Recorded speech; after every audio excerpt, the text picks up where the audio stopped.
Je suis originaire du Mans à la base et on a fait nos études tous les deux avec Florent à Clermont-Ferrand, à l'ENITA de Marmilla.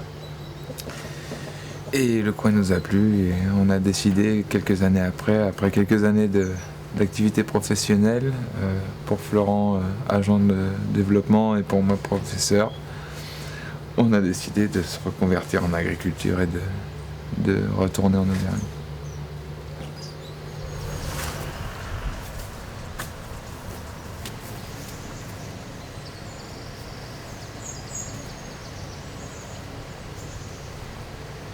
Rentrer sur un territoire par la voie agricole et de se mettre dans un métier plus ouvrier, on va dire, sans aucune notion négative du coup, mais quelque chose d'un peu plus...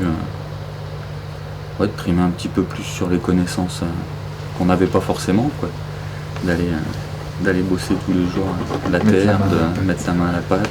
Ouais, mais sur les salades du coup. Sur les 2 salades là-bas. Cette salade là, ouais. Un peu, celle-là, ce sera la semaine prochaine quoi du coup. Ouais. Il y en a une de bonne qu'on peut faire là, et l'autre plus tard.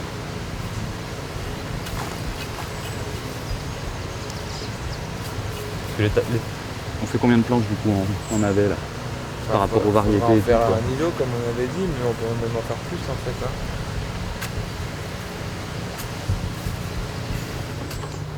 Et ça nous a fait découvrir l'Auvergne tout d'abord. Le livradois Forez, finalement, on a passé 3 ans à l'ENITA à Clermont. On n'a jamais découvert le livradois Forez quand on était là-bas. Et on a découvert ça quand on était respectivement chacun à Clermont, l'autre à Saint-Étienne, à Vienne, du coup en Isère. C'est à ce moment-là qu'on a tracé une droite entre les 2 communes et puis on s'est dit allez, on va faire toutes les communes de plus de 5000 habitants, celles potentiellement où il y aura un maire ou un élu qui sera attentif à notre projet d'installation maraîchage, ferme pédagogique. Et on a fait des marchages de communes, Ambert, Montbrison, Saint-Étienne, Firminy, des grosses communes, Roanne. Et puis c'est Ambert, c'est la plus petite de toutes les communes qu'on a démarchées qui nous a répondu immédiatement. On faisait une petite plaquette qu'on donnait fin juillet, et je crois que début août on rencontrait le maire, quoi. Et le 1er septembre on était sur ce terrain-là du coup, avec déjà comme réponse oui, qu'on s'installait ici. Donc ça a été quelque chose qui s'est fait très très vite en fait, entre le moment où on a eu un peu notre projet un peu rêveur, un peu utopique de se dire on va s'installer en milieu rural, on fait une plaquette, on démarche des élus, et c'est vrai que il y a eu un écho tout de suite, quoi. Il y a eu un écho rapidement, à notre grande surprise et notre grand plaisir, quoi.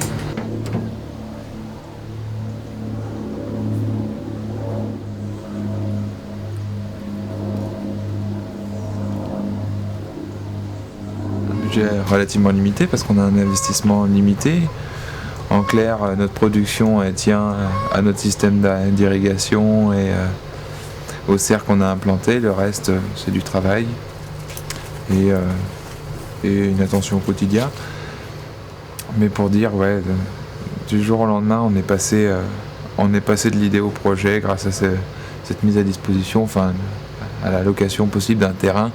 On n'était pas issu du milieu agricole, on n'était pas issu du coin et c'était pas forcément des atouts pour démarrer une activité agricole. On n'est pas les premiers à dire ça, mais... On était un peu hors tout, quoi. Hors cadre agricole, hors territoire, hors finance, parce qu'on n'avait pas beaucoup de finances non plus. Donc c'est vrai qu'on avait toutes les caractéristiques de la personne un peu rêveuse. Un peu rêveuse, quoi, qui va monter un projet, mais sans aucun référentiel. Du coup, on débarquait un petit peu là, dans l'inconnu total, quoi. De toute façon, celui-là, il a suivi du gel. C'est un peu ça. Pour l'instant, 32 degrés sous le plafond. Ça monte, on l'a vu monter le thermomètre là en max. Ça allait des fois à 50, quoi, entre 45 et 50, quoi. À Ambert, Peut-être que là pour l'instant c'est pas aéré, mais on aère. Il y a toute une partie, c'est un peu foireux là depuis le début de l'année, parce que l'été est très très froid, quoi. On a eu des nuits, la nuit dernière il a fait 6 degrés, quoi. Et en dessous de 10 degrés, la tomate ça reste quand même quelque chose qui la brutalise un peu et qui la freine un peu dans sa croissance. Donc on n'ouvre pas les serres, mais sinon normalement juin, juillet, août c'est une période où les serres sont aérées des 2 côtés, ça circule beaucoup plus pour éviter les maladies d'une, et puis pour qu'ils fassent pas cette chaleur là qui les stresse quand même un petit peu, quoi.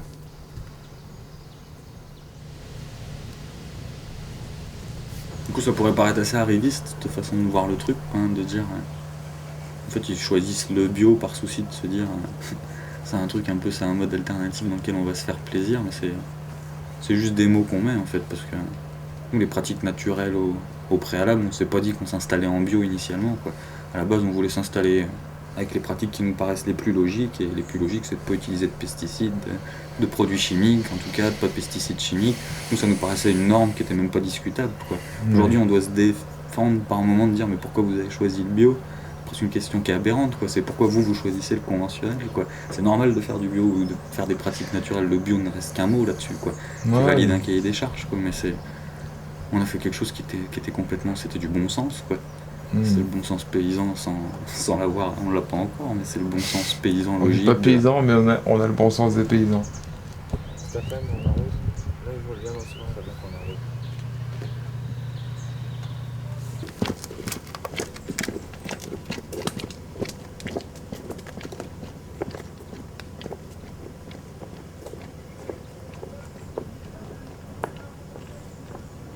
Niveau intégration, il y a quand même une bonne sensibilité cool ici. Et donc on n'est pas non plus, on fait pas tâche ici.